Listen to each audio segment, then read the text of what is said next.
Dis-moi Jamina, c'est quoi le cancer des ovaires? Très bonne question, Freddy.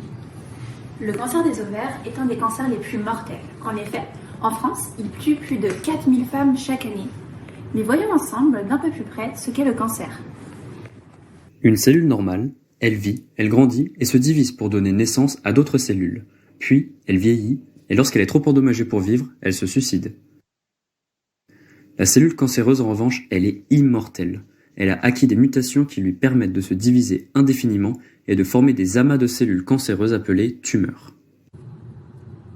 Et dans le cas du cancer des ovaires, les cellules cancéreuses se développent en secret, ce qui rend le diagnostic encore plus difficile. Mais comment on soigne tout ça?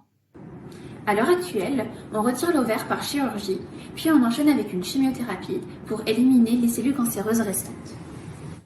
Dans les cas les plus extrêmes, on va même retirer l'intégralité de l'utérus. Mais c'est un traitement long, lourd et difficile à supporter pour les patients.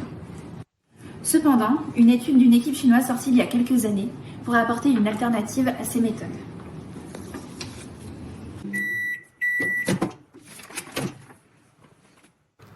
Cette étude porte sur l'utilisation combinée de deux molécules, le cisplatine et la berbérine. Le cisplatine était déjà utilisé comme agent chimiothérapeutique, mais ses effets secondaires étaient lourds et dangereux pour la santé.